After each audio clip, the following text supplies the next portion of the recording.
Sonic Talk. Well, hello everybody, welcome to Sonic Talk episode, what is it? It's episode, oh, if I can stand up, I've tangled myself up, episode 808. I want to thank John Birch for the special celebratory t-shirt there. So yes, amazing. Here we are, episode 808. This is a music technology podcast. I forget how many years it's been running, but it's 808 episodes. I do know this much. I can remember that window of what's going on. What's happening right now, I'm good on. Anyway, thank you very much, everybody, for listening. Thank you, all those in the chat. We've got some familiar faces there. Chris Head, Inky the Cat, Paul LeBlanc, Frank Vian, Half God, Half Beast, Nick Howes. Nice to see you back. Haven't seen you for a while. And, of course, Wagyu for his excellent work on moderating, as he does for so many of these podcasts, and also for some of the behind-the-scenes work that makes it all go together, which is like why you can see everybody's chat in the YouTube chat. That's how it works. That's the way we do it. And anyway, before I get onto this, I'm just going to have a quick message from Patreon. Hey, why not consider joining us on Patreon? We've got a whole bunch of stuff. $3 a month is your base level. For that, you get all of our content ad-free. That's editorial. Plus, you get Sonic Talk pre-show and a few other benefits besides. And at $6 a month, you get even more. Basically, let's see what we've been posting. We just posted questions for Roger Linn, which was a Patreon exclusive, who's obviously a guest on this week's show. We've got the Play Fader Play All Day review. That's gone up. That'll be up on YouTube. Oh, that is up on YouTube now. We've got 360 videos. We've got exclusive Vlad Kramer's ex-Kramer Flux playing demo, extra 30 minutes or so of that. Infinite Upright. We've got Polybrute sounds. We've got TO5, that weird video that Danny Marshall posted. In fact, we've also got TO5 sample sets going up very soon. So if you want to join us at the high level, also your name will appear automatically in the credits of the show. Speaking of new members, I want to thank Addy James, Dave Cattell and John Klinkner for joining us this week. Much appreciated. So back to the show. Yes, indeed. So let's get on to our guests. Well, I mean, this is episode 808. I realise that a lot of you were expecting it to be completely 808 focused, and that's not the case. But it is a big milestone. But we do have. I'm absolutely honoured to have. I would put one of the beasts of instruments designs and influential, perhaps one of the most influential music technology designers, Mr. Roger Linn, everybody. Hey, look, there he goes. Totally in command of his gestural control there. Roger, how on earth are you? I know it's early where you are. Hey, there he goes. Oh, wow. That makes you look very godlike. Quite apt, in fact. Yes. Are you well? Are you going to do the whole show in sign language? I was considering calling in from my Vision Pro as my persona, but that's a little bit weird. That would have been cool. That would have been kind of cool, but also weird.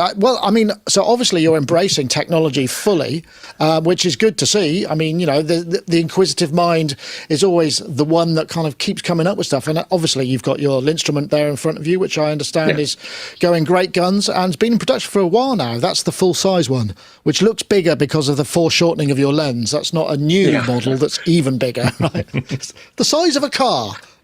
It's the dinner table instrument. Oh, sorry, I've got a delay issue. I was literally just, I suppose I was just waffling there. Are you well? I guess you're joining us from the West Coast somewhere in the West Coast of the USA, right? Yeah, I'm in Silicon Valley in Northern California, or as I call it, the Valley of Silly Cons. That's probably not a bad shout, actually. So I'm very glad for you joining us so early in the day. I know it's early. I don't know whether you're a morning person or you're fully embracing what we would probably like to project onto you, which is a full kind of rock and roll persona where you just stay up all night partying with the Silicon Valley elite. Is there much truth in that? Oh, I don't know really any of the big names in Silicon Valley, but I mostly know people. Friends or other synthesizer designers. I just yesterday had lunch with Evan Brooks, who was the co-founder of DigiDesign, and James McCartney, who is the creator of the Super Collider audio music language, and Tim Thompson, who is an instrument creator who's made wonderful instruments, something called the Space Palette, and it's just nice together. We nerd out, and then every Wednesday I have a lunch group that I call Nerds of a Feather. And this is another. It's some of the same guys, but it's online. Before the pandemic, we would meet in person, but since then, people from other areas have joined the call, and it's a nice group of people. Marcus Ryle, the founder of Line 6, and a bunch of others. And I just yesterday was Saturday was Tom Overheim's birthday, and I had a very nice call with him. And he lives farther north. He's in a town called Orinda, which is east of Berkeley in the San Francisco Bay Area. That's the Berkeley that's spelled correctly, not like Berkeley College of Music in Boston. Right, gotcha. Well, it's lovely to have you on. I guess you've got a lunch date later then, if it's Wednesdays, because today is in fact Wednesday. So I suppose there will be. Are you going out? Are you doing the same thing later? So you got a morning of being on video camera, basically. Oh, I normally wake up at around 6 o'clock, and so this is fine. I mean, I normally sort of ease into the day, but it's nice to get a nice early start on the day. Lovely to have you, Roger. Very much appreciated. Just to introduce our other guest as well, Rob Puricelli from Pro Synth Network, who's there flanked by his brute, as we like to say, as I often say, or have been saying. And I see you've got the batteries in your on-air sign, which is fair play. All fair connected. play. Well done. How are you, Rob? You well? Yeah, very good, very busy. Just honoured to be in the presence of one of the pillars of our community, and it's a real moment. Box ticked, I think. But yeah, it's been busy here. Lots of writing, preparing. Got Gearfest at the weekend. Planning workshops at the National Science and Media Museum. Demonstrating early MIDI technology with sequencers and synths and stuff. So yeah, it's all go. And of course, football tonight. Yay! Yes, of course. I'm actually quite looking forward to that. Well, I am looking forward to it because it means I go and get to spend some time with a few friends, watching something and having a drink and stuff. Yeah. And of course, we have Paulee Bow, who's there from Birmingham. Paulee Bow is our resident, Birmingham, that's right, a resident sort of vintage digital tech specialist amongst many other talented musicians. Well, thank In fact, you. Paulee, I'd just like to say thank you for sending the your CD arrived today, which is here it is. This is also available on Bandcamp. I'm sure there will be a link in the show notes somewhere. I think we went out in our newsletter last week. Great stuff, by the way. So how are you, Paulee? You well? That guy on the front, he's only unconscious. He's not dead, so don't worry. Okay, I just harmed in the making. It's a 3D render, no worries. Yeah, I'm fine actually. I released that CD at an event last week called Kickstart for computer nerds, basically. There were about 350 of us in Notts County Football Ground, and I did a little live set after. And I came home with a few bits, and one of them behind me is this lovely BBC Micro Model B. So I'm very excited to dig into that, because that's got a very odd digital additive / wavetable synthesizer programmed in a programming language on a black and white screen. So I'm going to see, if I can get more than Mary Had a Little Lamb out of it. But no, I'm good, thank you. There's one other thing I wanted to mention. On Facebook, I put that I'd be on podcast with the great Roger Linn today, and I thought I sound like a big shot, just name dropping. Well, it turns out that half the people on my friends list were more like, what? You mean you haven't met him yet? I met him ages ago, blah, blah, blah. So it kind of stole my thunder a bit. So there's people like Keith Handy and Chris Stack who are with ContinueCon. I don't know if you know them. They know you, Roger. And then also there's Elizabeth McClory-Lewin and also Jim. Synthtopia. Hello. Synthtopia. So I thought I'd just pass those messages on, but yeah, the wind was taken right out of my sails, I can tell you.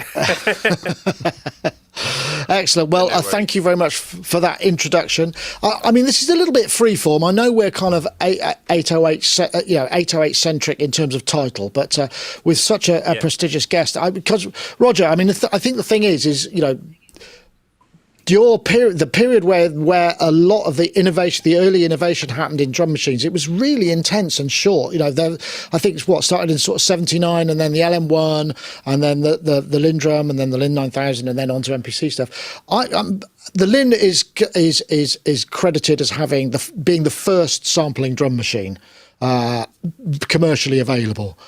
I wondered if there was. I was curious about what technologically that you sort of went, oh, I've got this and this. These things could make this. Was there a sort of aha, eureka type moment, and what was it? Well, there had been digital recording machines already in the late 70s. The Sony had one, the 3M/BBC had one. So the idea of storing sound as numbers was already in practice. But that was stored in numbers on tape, and so I think the innovation that perhaps I offered was that if you wanted to do a drum machine, you didn't need to store huge amounts of memory because the computer memory was very expensive at the time. And obviously, I'm not going to make a drum machine where I store on the computer tape. It would be unwieldy. So I thought to myself, well, that's the only way you can think, I think, is to yourself. I thought, if I only store a tiny amount of memory for a bass drum and a tiny amount for a snare drum and a tiny amount for a hi-hat and a few other drums, there wouldn't be all that much computer memory needed. And so that was the idea of combining little bits of sampling, small enough to fit into computer memories that were very expensive at the time, plus a sequencer. Then the sequencer just says, play this sample, play this sample, play this sample, play this sample. And so that was, I think, probably the innovation. But I must admit that one of the advantages I have, I was too stupid to wait until the technology was commercially affordable. So, if I had waited, if I hadn't done it within a year or two, I'm sure somebody else like Roland or Yamaha or Oberheim or Sequential, somebody would have done it. These are things that to people who understood the technology, these are things that were coming. And I was just dumb enough to make it early on and too expensive.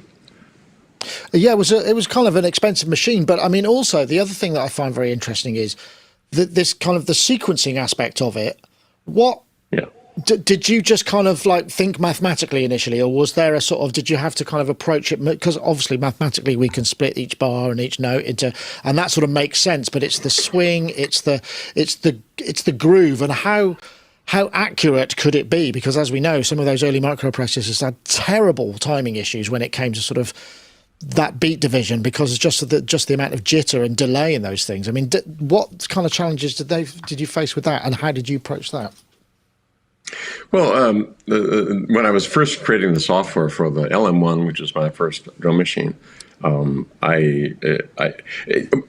quick aside is before I did the LM1 and the samples, I had made a prototype drum machine that used some analog sounds and used a computer. And I showed it to Stevie Wonder, and I saw how difficult it was for him, being a blind person, to be able to use it. And I thought, well, it occurred to me, this makes no sense. I'm making something about sound. Why am I forcing people into to work visually? And why am I forcing people who already have musical skill to tap things out to change to step time? And this was a step time drum machine. And so I went back to the drawing board, and that's when I also incorporated the sampled sounds. But the main thing was, as I said, it should be, the musicians can already play. They can tap something out. So why should they change to a step time? It's a mental conversion. And so I wanted to make real-time programming. But one thing I discovered early on is that it was very difficult to play the buttons in time, particularly if you're not someone who's skilled as a drummer. And so that's when I came up with the idea of what I called timing correction, and what subsequently people have called quantization.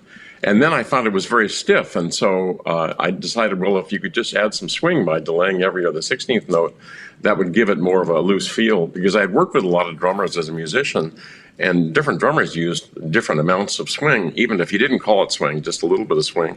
And so creating those ideas of timing correction or quantization and swing ended up making it much more approachable for musicians, and they were able to create the beats they wanted without having necessarily perfect timing of a drummer. Right, interesting. I'm just going to have one more question, and then we'll have a break, and then I'm sure you guys will have something that you might want to ask as well, if that's all right, Roger. So I'm just going to drop this one, and this is from Nick Howes via the chat. I'm just hoping this works. Oops. This one. Yes.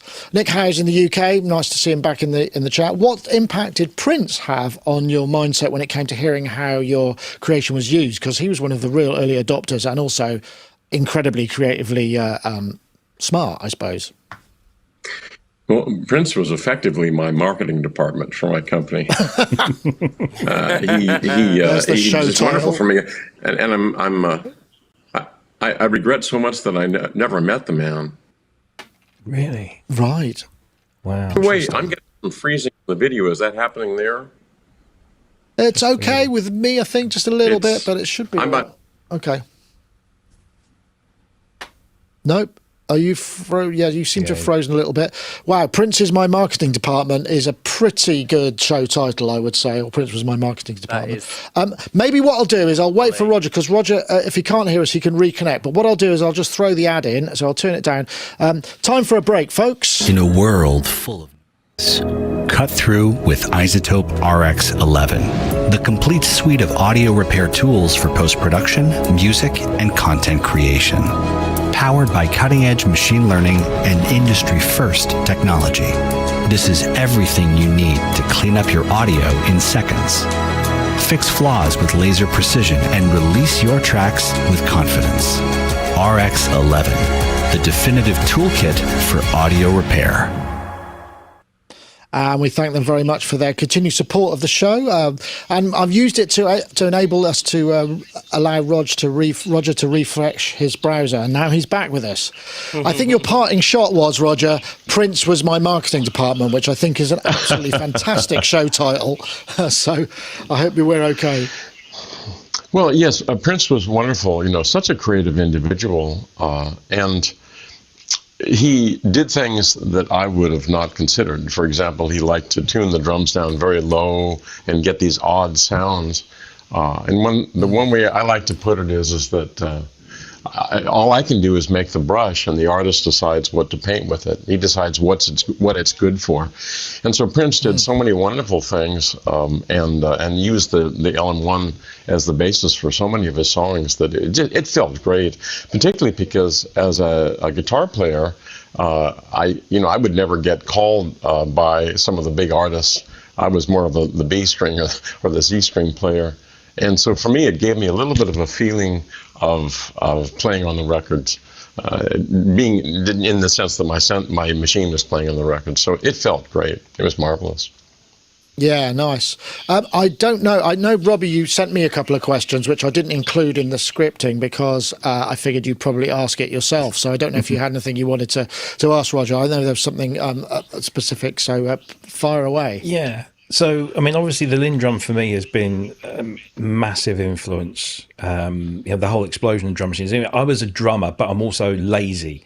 So when the drum machines came, into being, I was like, oh, this is good because I can then go off and do other things while that's taking care of stuff. And the sound of the Linn drum, being a huge Prince fan, was a massive, massive influence, and still to this day. But the questions I wanted to ask the man himself was around the way that the Linn LM1 had this groove that I believe, from what I've researched, was kind of accidental because there was a tiny gap at the beginning of the snare sample, and also the way that the hi-hat was processed had something. It's like a cycling process. I just wondered if you could maybe give us a bit of an insight into that. Well, first of all, as far as the start of the sample, I've heard this methodology, and I don't know what it's about because I trimmed the samples very tight. And even with the early microprocessors at the time, they were still fast enough to do playing back, triggering the samples, and the samples were all being processed in hardware. So the microprocessor didn't have to play back the sounds at all. It just sent out a command. So I thought the timing was very tight. What was the other thing? We were talking about the timing, but something else? It was the hi-hat. Again, That's it's right. another one of these kind of rumors. Well, what the hi-hat, I was always a fan of drummers who would use the hi-hat very expressively. And by stepping on the hi-hat pedal, you close the two cymbals together, or if you release your foot, you let the hi-hats breathe. I was a fan of the drummer Mick Fleetwood, particularly some of his earlier blues band albums with Peter Green, or some of the other guitar players before they became the more pop song Fleetwood Mac. But Mick Fleetwood was just a wonderful drummer, and he would really let the hi-hat breathe and use it to control the expression of the band. I was trying to get that same sort of a thing. Instead of just taking one sample of a hi-hat tick and one sample of an open hi-hat, I wanted to have a variable decay.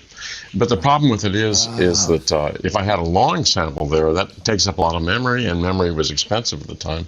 So I came up with this idea that what I do is internally I just have a loop playing of a cymbal being excited with mallets.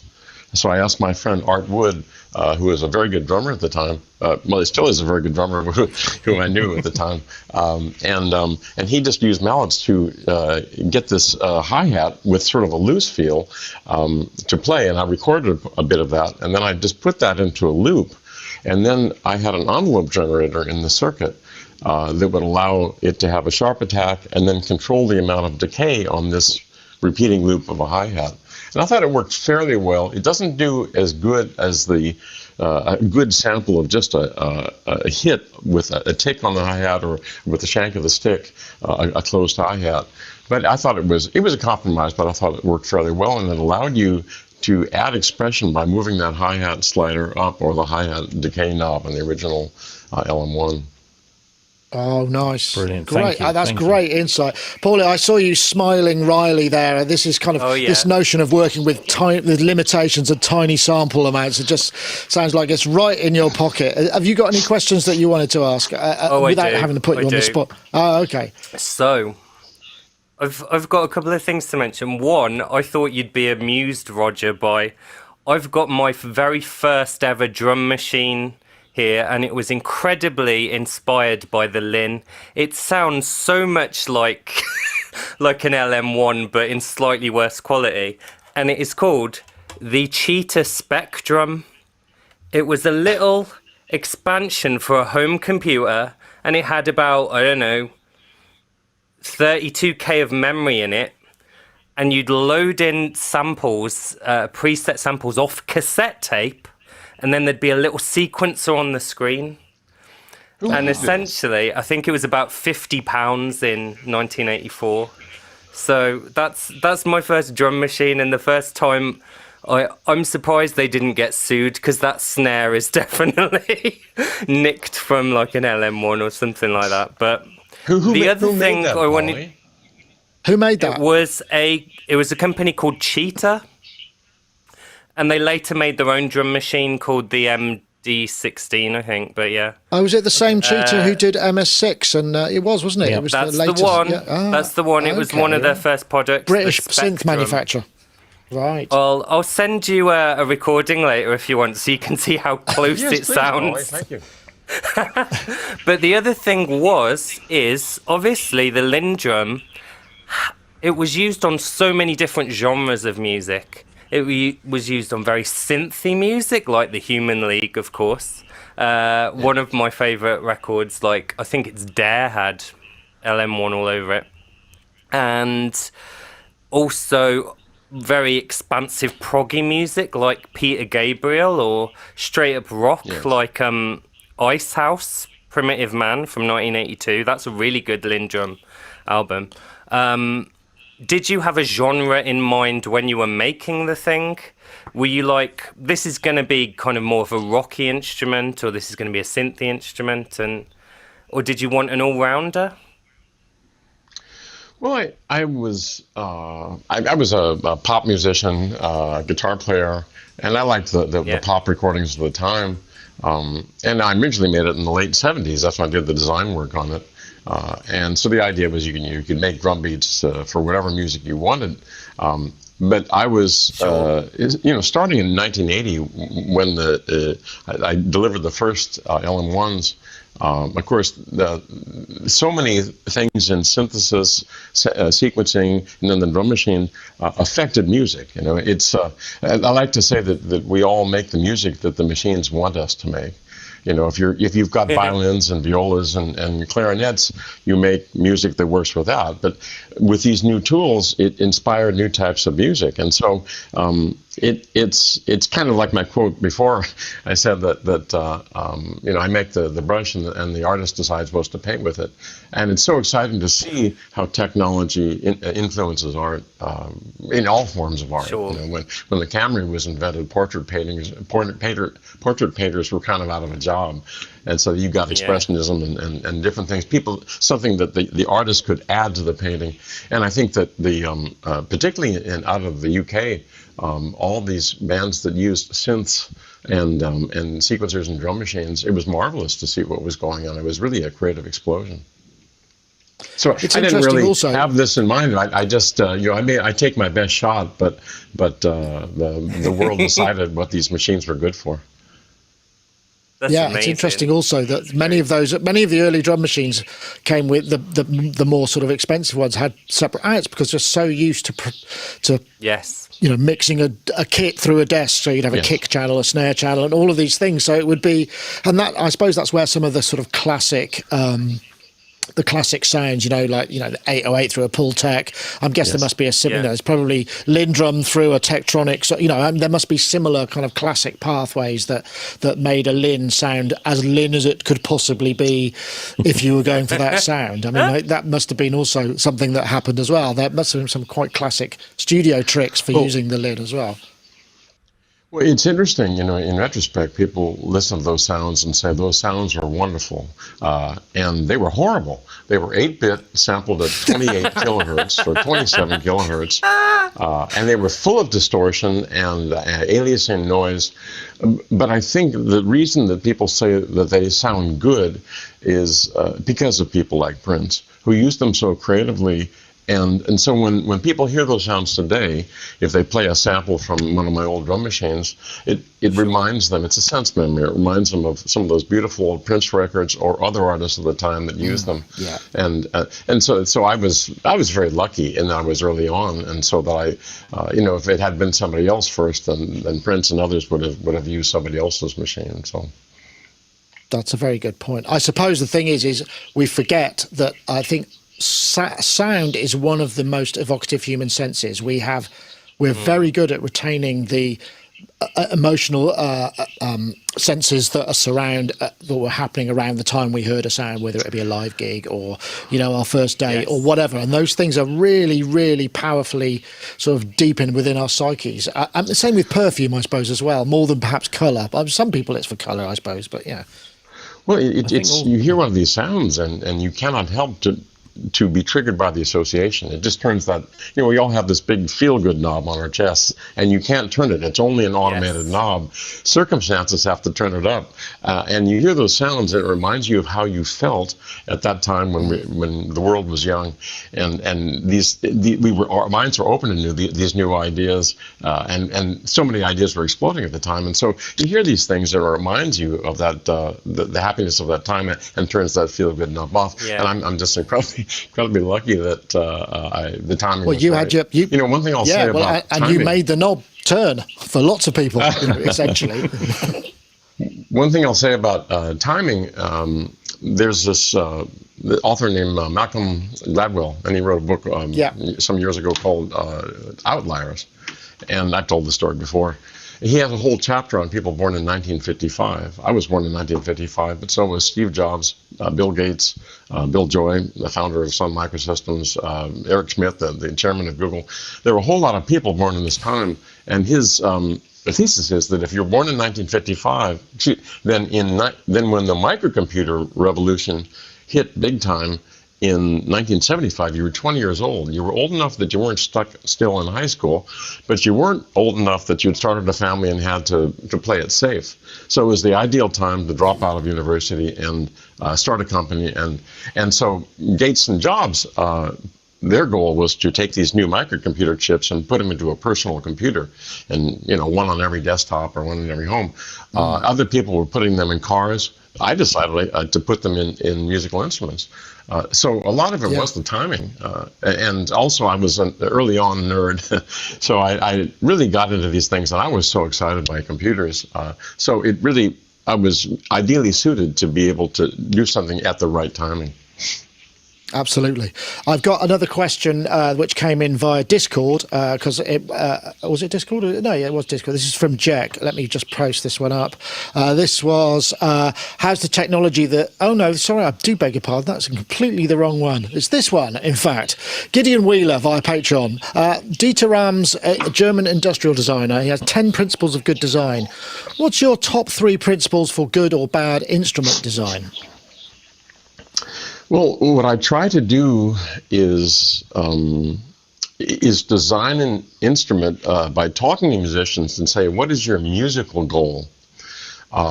Because if you ask musicians what they want, they'll usually say, I want, more oscillators, more samples, more this, more that, better this, bigger. They want more of what they already have.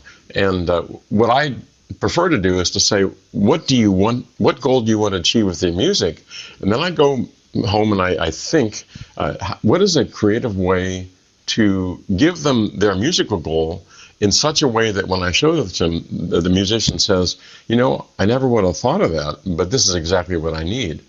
And in particular, what I try to do is circumvent all the technological hurdles, and I've not always been successful with that.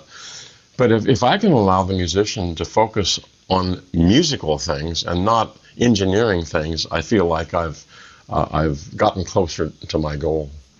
So that's one thing that I look for. Of course, there's all the rest of the stuff too involved in engineering a commercial product, which is you have to try to get the cost down. I've never been very successful with that.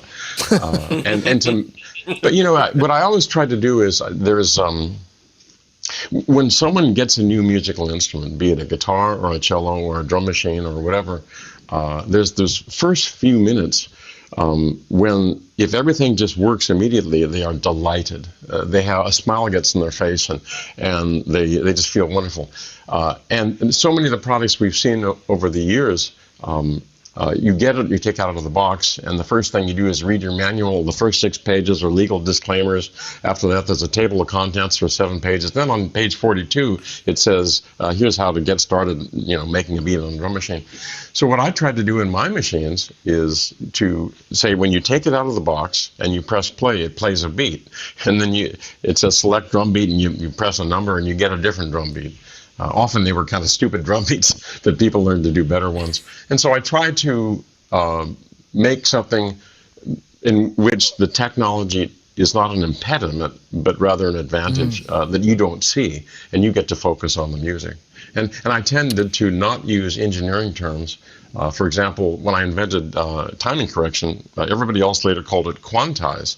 But to me, quantize was not a musician's word. Timing correction was a musician's word. And so, in general, I try to do those sorts of things. I try to make a musical instrument for musicians and not for engineers. That's interesting.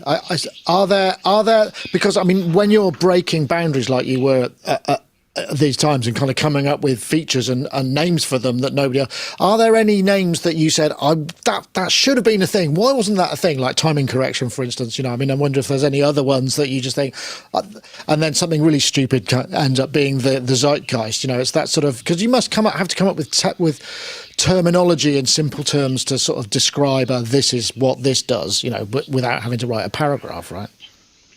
Well, yeah, certain terms I regret.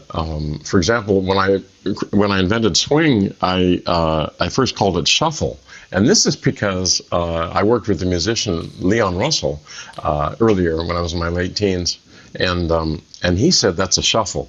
But it turns out that was quickly becoming an old-fashioned term. And so people changed that. Other people that stole the idea changed it to swing. And I think it makes more sense because shuffle, by today's terms, sound kind of old-fashioned. And that's hard. I mean, I suppose the thing is, this is the other thing. I mean, because the quantization values or the swing values that were legendarily in the MPC 60 as well, and throughout your machines, I mean, mathematically, swing shouldn't really be possible because it's the thing between the actual gaps, isn't it? I mean, how do you make it something that has to be effectively fit between however many clocks you've got between feel musical? Is that just is there a special formula, or do you just do it by ear? Well, in swing, essentially, all it is for every eighth note, for a 16th note hi-hat part, for example, for every pair of 16th notes, you delay the odd-numbered, or even-numbered, rather, 16th note. So instead of it'll be... And what I learned, particularly from Leon Russell, because he had worked... Leon Russell was a popular musician in the 70s, and I played guitar with him in his band in like around 75 when I was 20 years old, and but I also worked for him, and I was kind of a package deal. I was okay as a guitar player to play on the road, but he had much better guitar players to play on his recordings. And I engineered his records, and I knew about synthesizers and all that stuff. But he taught me, having worked with so many different drummers and produced a lot of records in LA in his youth, about this idea that drummers play with different amounts of swing. You know, and conventionally people would think swing was just sort of from jazz. Yeah. And straight beats were used more in rock or for Latin music. But he taught me that different drummers have different amounts of swing. So, you know, for example, a particular drummer will play a straight 16 beat, but it'll be leaning just slightly towards swing. So it'll be something like...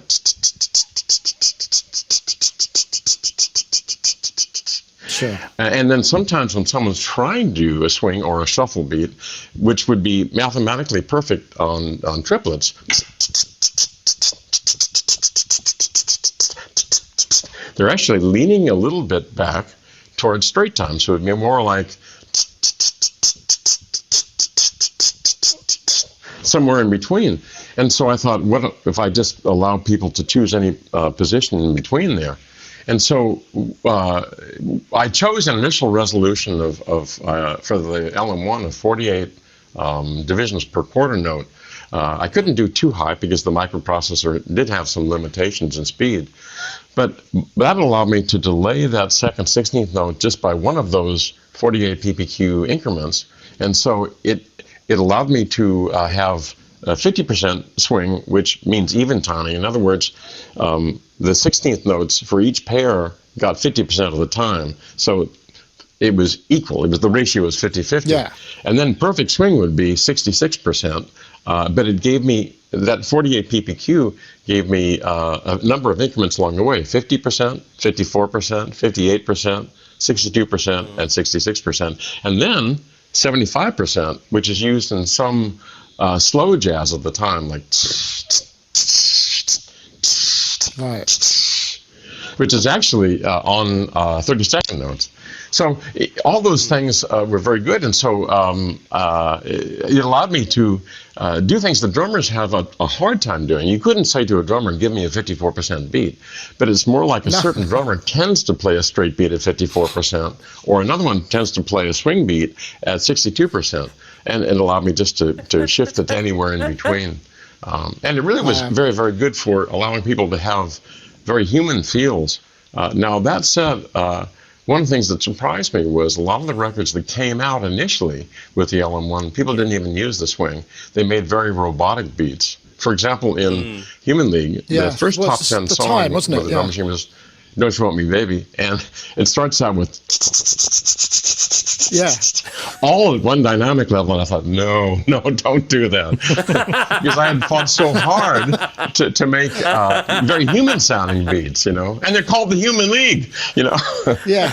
Oh, that's great. I'm just sitting here thinking, this is a solid gold YouTube shorts here, Roger. Thank you so much. The gift that keeps on giving.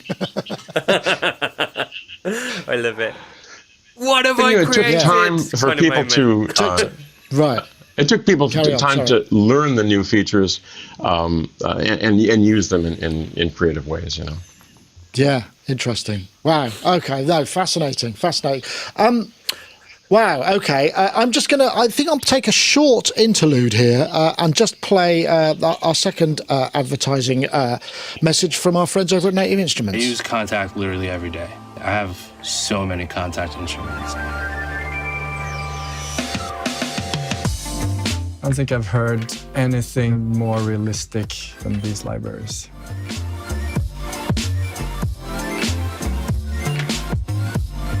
It sounds like a live piano in the room. It just allows me to just spread my wings with production.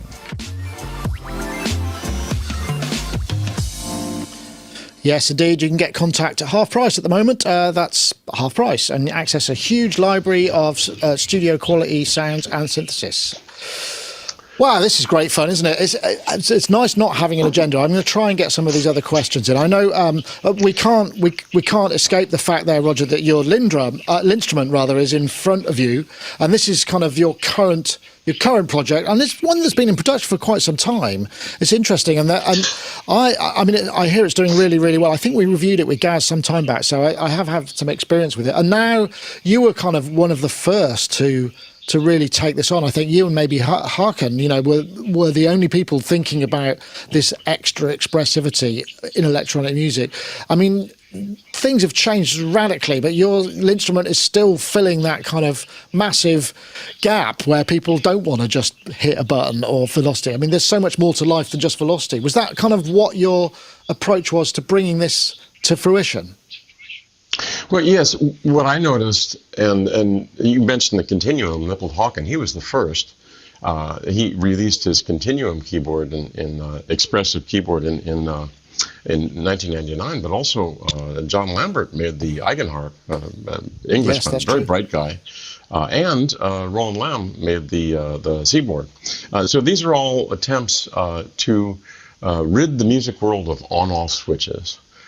Because we all noticed the same thing, and that's that people were making music with on-off switches, knobs, and sliders.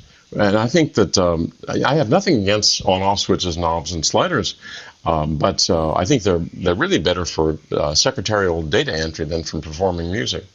And so we all wanted to make a better man-machine interface to the sound. So, when I say on-off switches, if you think of a MIDI piano keyboard, it's basically just on-off switches, and they have a little bit of, if you press the key all the way down and keep pressing, you get a little bit of pressure sensitivity, but it's kind of useless because the note's already turned on.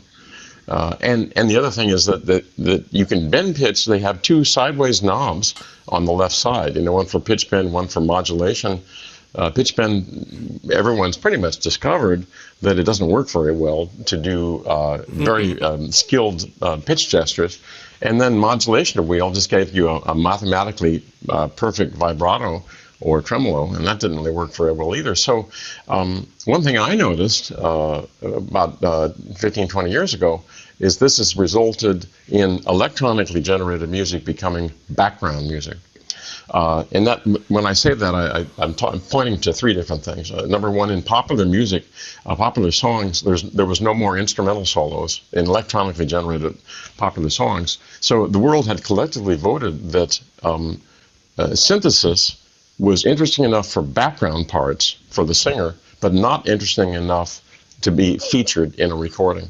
So, when I grew up, when the world was young, rock records had a guitar solo, jazz records had a sax solo, a country record had a pedal steel solo. There was always this musical interlude.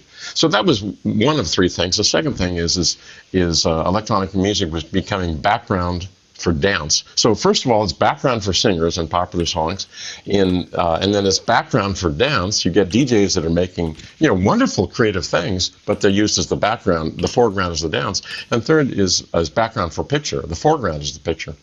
And so what I think all of us collectively, Nipple Hawken, John Lambert, Roland Lamb, we're all trying to do is provide musicians who are very talented, but their only interface to the sound was on-off switches to provide them with a better human interface. And so what all our instruments do is they not only let you turn the sound on and turn the sound off, but they also allow continuous capture of your finger position in 3 dimensions, pressure, left-right movement, and forward-backward movement. And those are usually used pressure for loudness. Just like if you think about the instruments of the orchestra, all the wind and bowed string instruments allow the musician to control the loudness of the note over time, of each note over time, continuously, and control the pitch through vibrato, pitch slides, bends on guitars, things like that, and timbre through things like embouchure on a wind instrument, a reed instrument, or on a wind instrument. How much you blow controls the.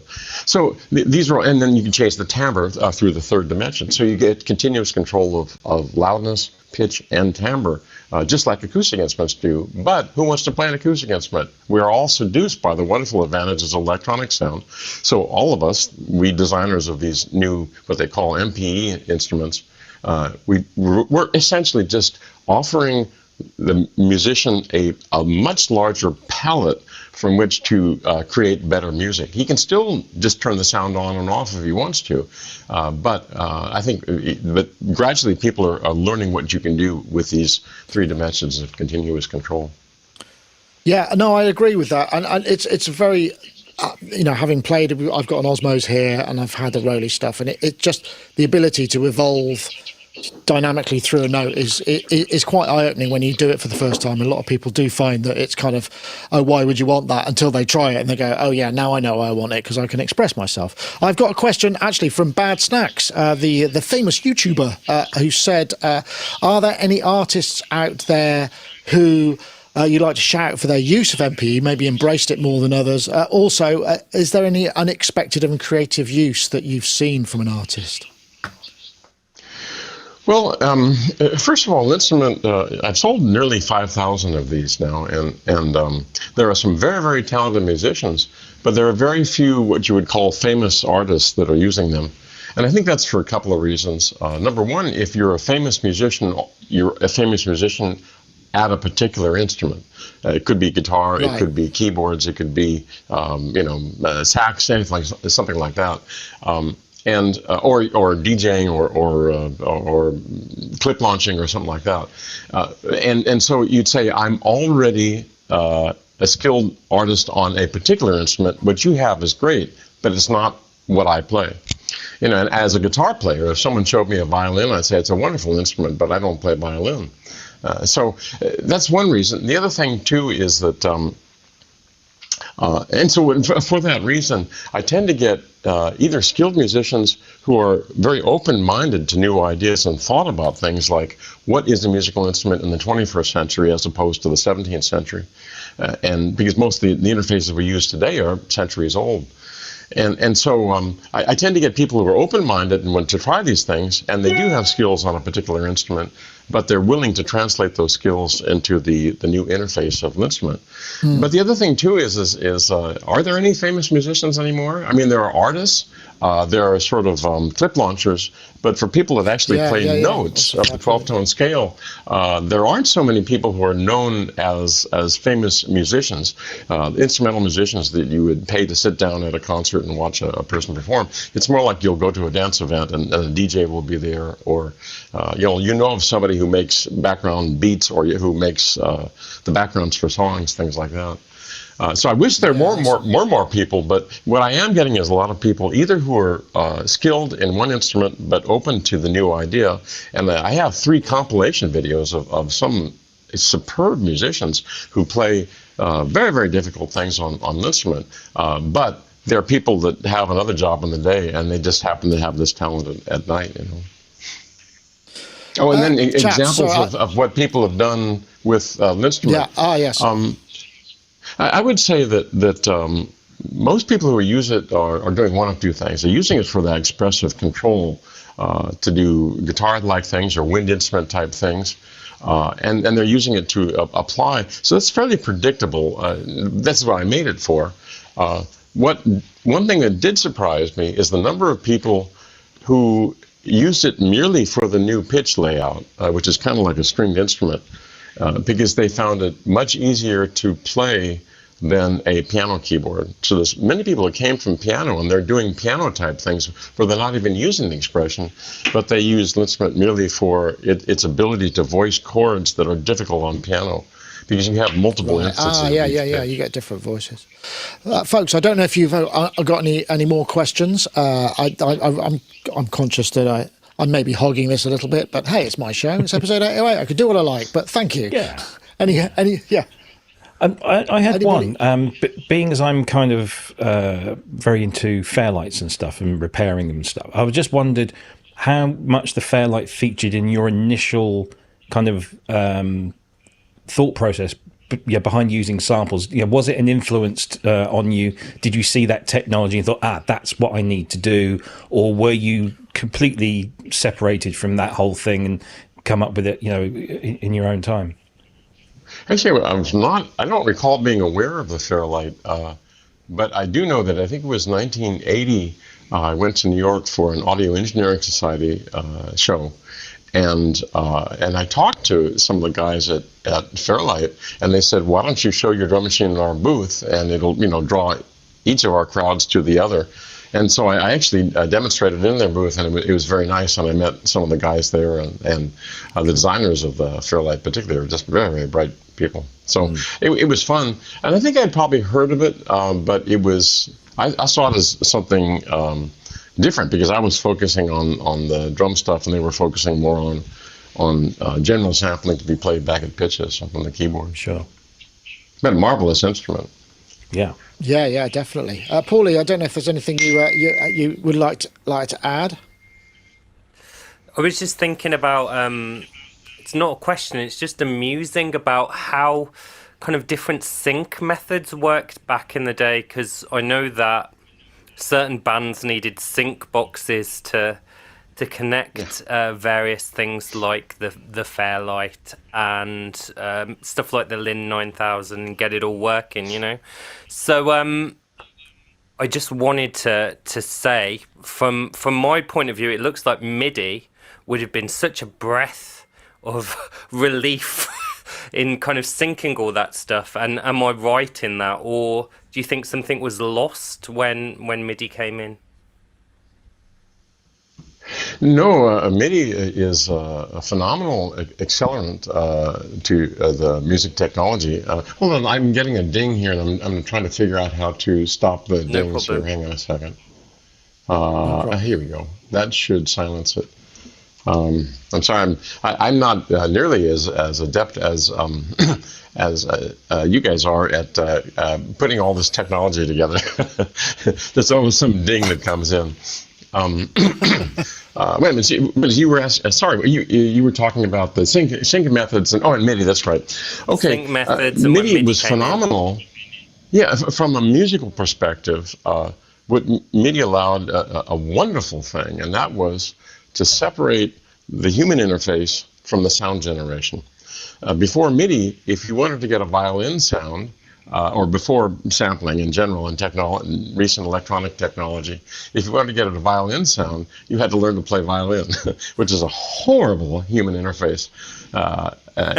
Or if you wanted to play saxophone, you had to learn to play a saxophone. And if you want to play a chord, you have to call up 3 friends, or in rock, 2 friends. So it was very, very difficult to get these different sounds. And so it was wonderful, the idea of having one interface to the sound to play the notes, and then you can select the sound independently. Now, of course, what we found out is that the on-off switches of a piano keyboard didn't really do a great job. Everyone at first thought, oh, great, I can do a sax solo, I can do a guitar solo. Well, except for a few talented people like Jan Hammer, who was able to use a keyboard to really make convincing guitar parts, it was difficult. it was very difficult to get the realistic sound that a guitar player would, a violin player would, a sax player would. And that's the same type of thing that I'm working on with Instrument and some of the other people I mentioned earlier. But MIDI is phenomenal. It is just wonderful. It really changed everything. And you know, I remember, was it Rick Wakeman used to be surrounded by keyboards, like 3 high all around him on stage with Yes, and it was so silly. Why do you buy another keyboard if you just want a different sound? So MIDI allowed that to be circumvented. Yes. And we all owe a great debt of gratitude to Dave Smith and to Roland for collectively coming up with MIDI well, I still use Definitely. it. This entire show is switched via MIDI still. I mean, it's, you know, bonkers. Yeah. It's crazy stuff. So cool. I got another question. This one came in from James Dyson, which I know we spoke about this a little bit, and I haven't done this for a while, so I'm wondering what's going to, oh yeah, look, it worked. What's your take on AI in music, and do you see it as a good or bad thing? Do you think it's a possible use for future hardware? I know you spoke a little bit about this at the beginning of the show in the pre-show, which is available on our Patreon, folks, but I just wondered what you thought, because many people are very down on it, but I'm guessing you might have a more open mind. Well, it's a loaded topic. It's a wonderful topic. I've really been fascinated watching the developments. First of all, I think it will come that, or actually, it's already here in part. You can describe a piece of music, and there are a number of these wonderful audio music generators that'll produce background music effectively. And that's all well and good, and that will affect what we consider to be creative. You know, when something comes along, and let's say, for example, me, I always thought I was very creative at making backing tracks. Well, then I got GarageBand, and there were a bunch of loops there. Okay, I guess I wasn't that creative. You know, these things can be much easier. So you get to focus on something larger. You stand back and put the pieces together. So it affects what we consider to be creative and not creative. But at the same time, also, let's say, for example, it gets to the point where you can describe a piece of music and it actually makes something that would be a hit song or considered to be a legitimate piece of creative music. Who cares? Music is about the journey, not necessarily about the result. So the reward is in the journey. And I think the joy of it comes from being able to create it yourself, to do it yourself, even if a computer and software can do it, just doing it yourself, it gives us all great joy. And one of the most wonderful things about current technology is that it has democratized music making, particularly the idea of what I call object-oriented composition, or OOC. In other words, instead of playing every single note, you get a loop here, you get a sequence here, you get a beat here, and you put them together and you manipulate them, and you don't necessarily have to know all about music, but you create something that makes you feel good and turns up that feel-good knob once again. So I think that, you know, an analog to this is when what was it, Deep Blue, the computer that in late '90s beat Kasparov, the chess championship. Yeah, that's right. You know, people thought at the time, they said, well, there'll be no more chess championships. Well, it turns out they were bigger than ever. People don't want to watch two computers play chess. They want to celebrate the triumph of the human spirit. They want to look at people who do something extraordinary compared to other human beings. And the same thing happened when another computer beat the two greatest Jeopardy champions. People thought, well, Jeopardy's going to go away. It didn't. It's just as popular as ever. People are interested in humanity and celebrating humanity. So I think that AI will be able to do all kinds of things, but still the reward is in the journey, and I think that people will be loving making music for quite a while. Now, the second part of the answer about AI, I wrote an essay on my website recently about an idea that I was thinking of. If you look at a lot of the generative AI that's happening, like ChatGPT or others from other companies, what they do generally is you can describe something, and what it comes up with is a final render. For example, it will create an image, it will create a video, or it'll create an audio recording. But instead of that, how about if you can describe the creation of an engine? And it could be a game engine, it could be an interactive website, or It could be a MIDI synthesizer. So let's say, for example, I say to some new AI that is particularly focused on music, I say, in my browser, on my computer to which I have my instrument connected, please create an expressive synthesizer sound, and I would like to have the following controls. First of all, I'd like to have a little circle with a dot I can move around, and it'll crossfade between three sounds. I don't know, a cello, a saxophone, and a Moog bass. And I can change between those, not an audio blend, but actually changing the essential parameters of the creation of the physical instrument. And then also I would like to have a brightness control, I'd like to have a consonance, dissonance control, I'd like to have a thin, fat control. And it says, sure, how's this? And I play it, and I say, well, that's okay, but the brightness sounds too much like you're just controlling a low-pass filter. I want it to change the actual harmonic generation of the source waveform. And it says, okay, I'm on it. Then it comes back a minute later and says, how's this? And you just refine these things. And notice that I've only used musical terms and not a single, well, actually, low-pass filter, I use that term, but it's focused on this paradigm shift from the human having to adapt to the technology to the technology having to adapt to the human. So the musician doesn't have to think about low-pass filters, envelope generators, LFOs, resonance, cutoff frequency, or any of these engineering terms. He just puts in musical terms, and then the AI generates this synth. Then he can say, save that. That's one of my favorite presets, and that's it. And I think that that's something I'd like to do. And this AI, you could train it on the web in general, but you could also focus its training on music forums, on the Sonicstate site, on KVR Audio, on Create Digital Music, on Reddit R synthesizers, where you've got all these wonderful source of words describing music plus recordings on YouTube, for example, too.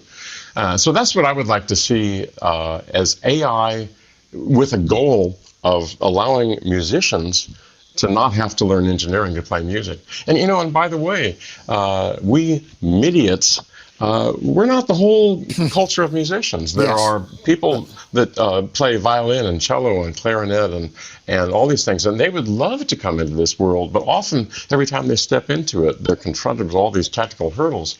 And so the people that ultimately learn the tools that we commonly use are people that are willing to become half musician, half engineer. And so I think AI could really help us not have to learn all the engineering and have it do all the work for us so that the technology adapts to the human being. That's an interesting point. I know you've been a bit question. Yeah, no, Paulie, I know you've been a little down on the generative idea, but that's quite an interesting concept. So you use it to create the tools to create the tools to allow you to create, which is a very different approach. But that sounds like a kind of an eminently admirable goal in alternative. It does. It's just that I don't think I'm the best person to kind of see that yet. It's going to take me a good while to ponder on it, because I am half engineer, half musician, if you understand. I'm that exact person. And with my autistic brain, I'm like primed to be that kind of, half engineer, half person. So it's going to take me a kind of quite some time to muse on it, because I do see the kind of human element to it. So I don't have like a strong thought either way at the moment, basically. I hope that's okay. I'm going to be meditating on that later. Paulie, I'm the same thing. I'm a very technical person. I'm half musician, half nerd, and so I love the fact that there's all this technology and digging into the details. So that is part of the beauty of the journey. But at the same time, I think it'd be better if people can choose one or the other. And I've had so many circumstances, as I'm sure all of you had, where you had a creative musical idea and you go into your music room and you're confronted by immediately an OS update that broke your plugins, or something that got screwed up, or you have to read the manual, and then an hour later you've forgotten the idea and you don't want to make the music.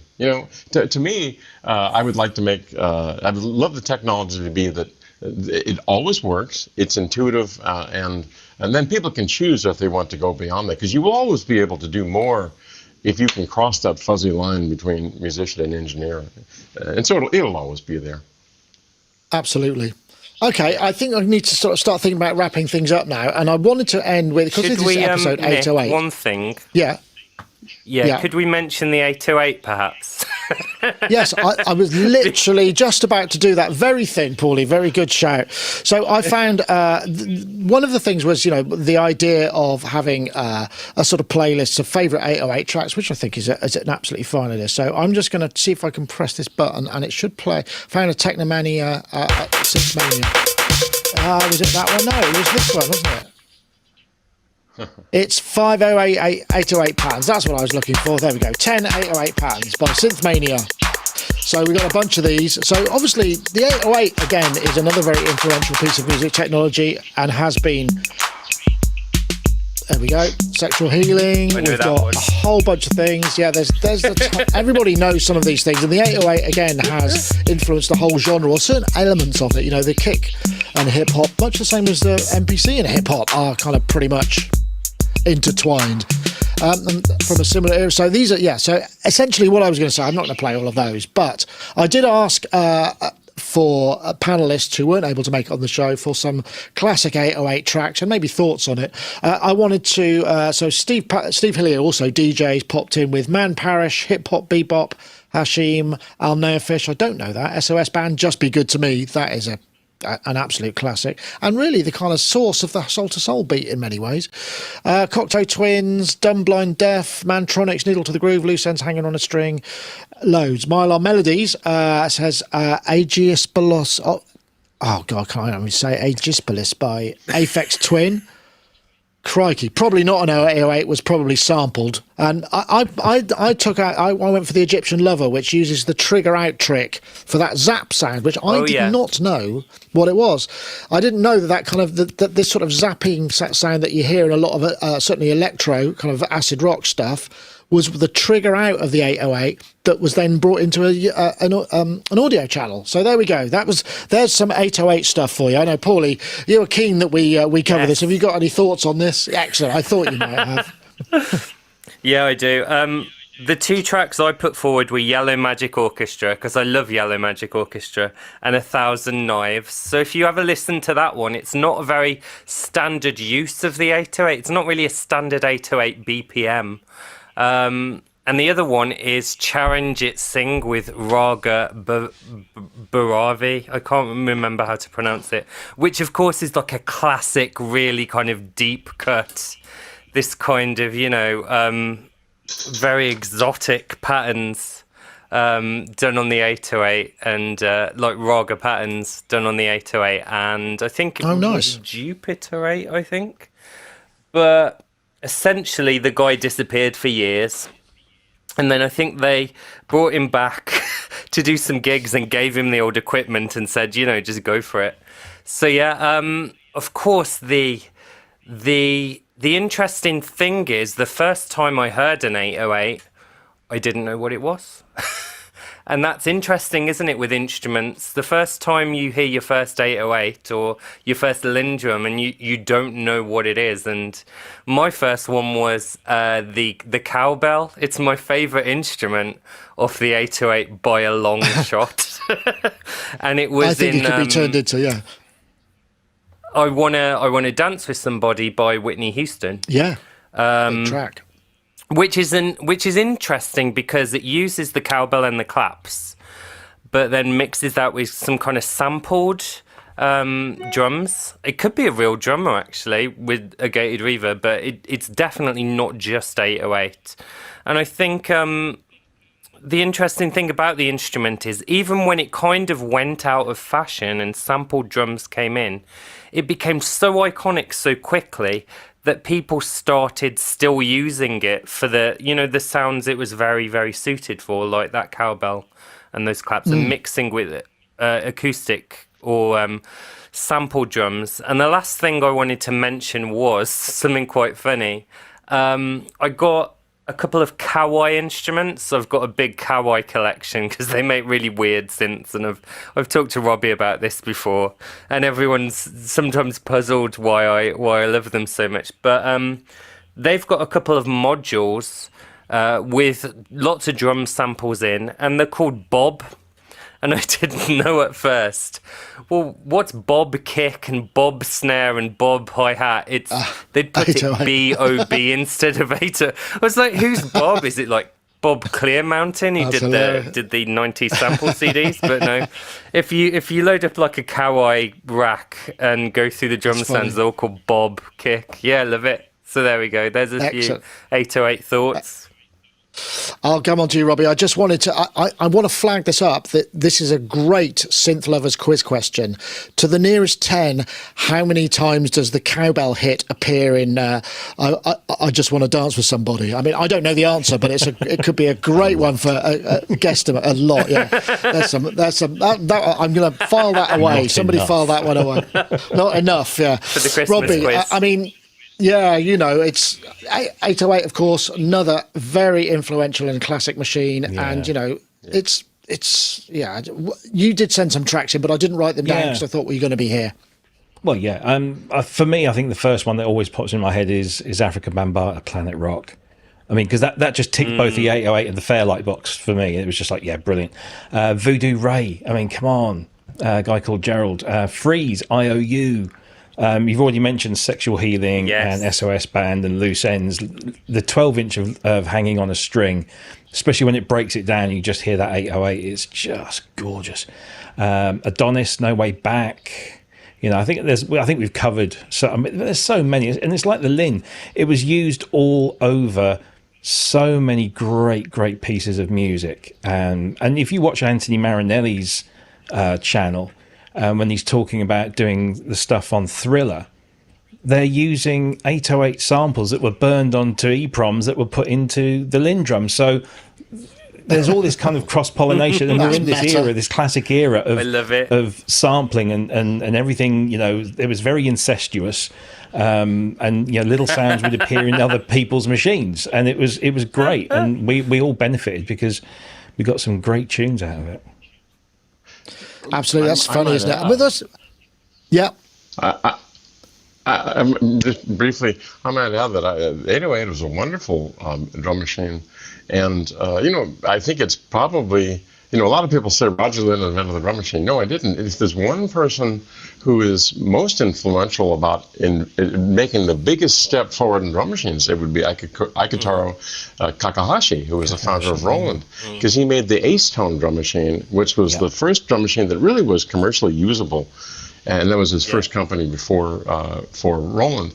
And but it was marvelous, the 808, very, very well considered and designed for a couple of reasons. Number one, the synthesis in it was beautifully designed. The way they got the bass drum, where they got the hi-hat, the cowbell, as you say, those sounds were very novel circuits. And Takahashi had a head of engineering there named Kikamoto. He was a brilliant engineer and did some wonderful things, and particularly he understood analog circuits very, very well. And that's one of the reasons that drum machine sounded so good. But the other thing is the step timing.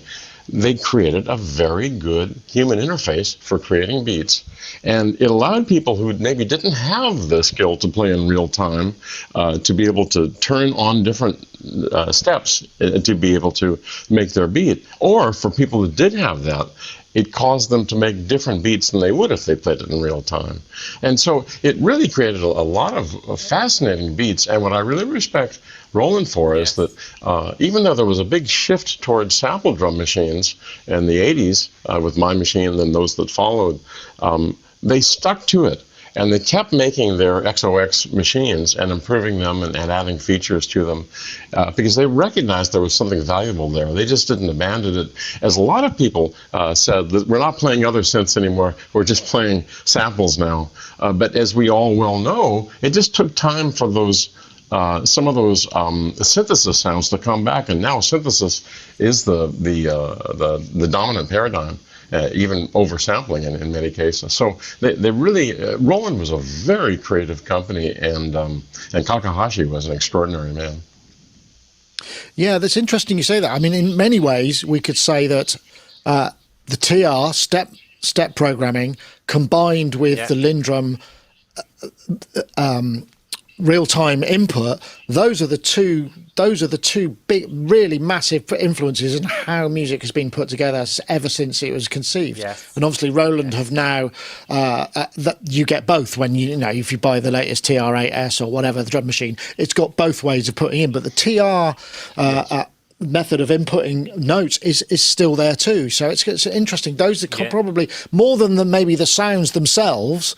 The actual UIs, the usable interfaces of both of those machines have been incredibly influential, and they're the things that have changed the face of modern music, really, and in many ways. Oh, what a positive note to finish on. Fantastic. So, folks, it's been an absolute joy to have you all. I was a bit nervous going into this show because it doesn't have the same format as I usually have. So I didn't have the framework that I normally do to hang it off. So I'm glad it's all worked out, and hope everybody's enjoyed the live stream. We do have lots of people in the chat, lots of discussions. I'm sorry we didn't get to all of your questions, but we're going to try and resurrect that a little bit going forward. So when I do next week's show, there will be you can leave comments in next week's show before we go live for suggestions for topics, which is probably what we'll do. So please do that. Roger, yes. Nick, can I play you out? Oh, you can. Okay. But once we've said our goodbyes to everybody, I will try. Because the thing is, what happens, I press a button and then a theme tune throws, then the credits roll and everything's automated. But we can have a section before. And of course, how could I possibly refuse? But yes, of course you can. So, Paulee, by the way, congratulations on your gig and the release of your Bandcamp for the where people can buy your CD, which you will no doubt be placing everywhere. So it's easily accessible. I hope sales going well. What's next for you? So, oh my goodness, I've completely forgotten what I was going to say. I'm going to be doing more videos for Sonicstate. I've got a nice 5 minutes. My first Jam Friday Fun video is gonna be coming out soon, which is amazing. Loads and loads more articles in the pipeline, and different reviews. I've got a Lewitt microphone to review. I'm gonna get hold of the second ever Glee Overcycler synth ever in the world, so that's going to be quite fun.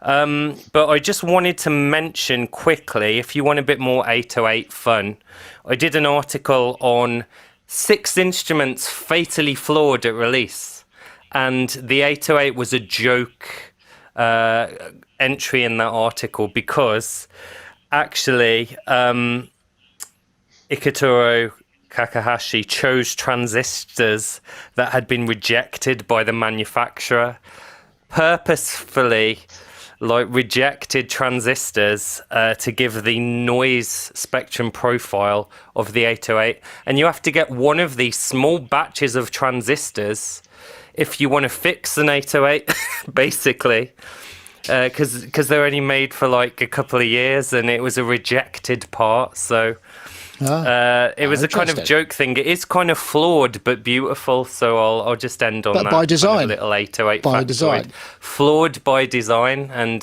it's been on so many records, with that flawed sound. and Robbie, ProSynth Network happening this Friday. Thanks for joining us as well. I know you've been more of a passenger than a participant this time, but your presence is always welcome. And thank you for the opportunity. ProSynth Network this Friday, 7 p.m. UK. We've got a couple of the guys from Cherry Audio, because they've just released a new Wurlitzer plugin, which is very cool. So they're going to come on and talk about that on Friday. And then, of course, Gearfest on Saturday, which hopefully I'll see you there.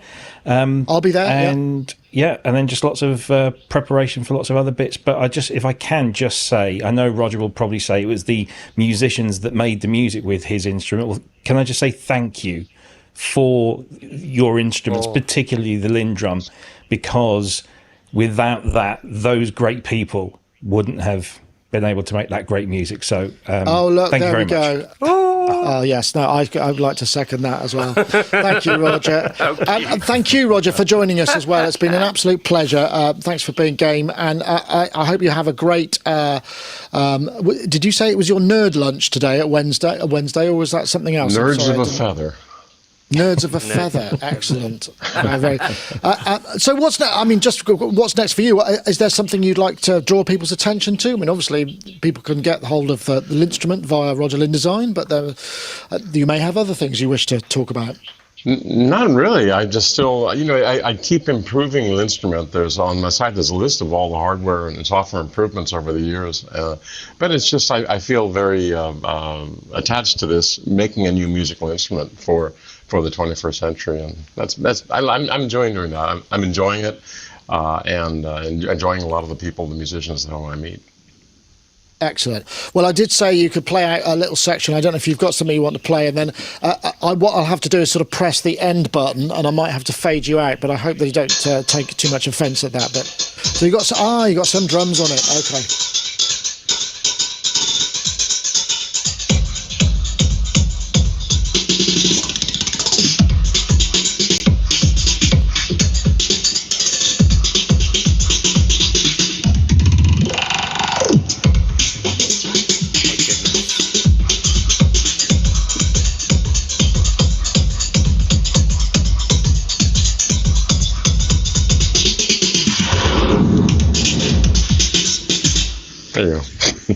Hey, well, thanks, folks. See you all next week. Take care. Bye-bye now.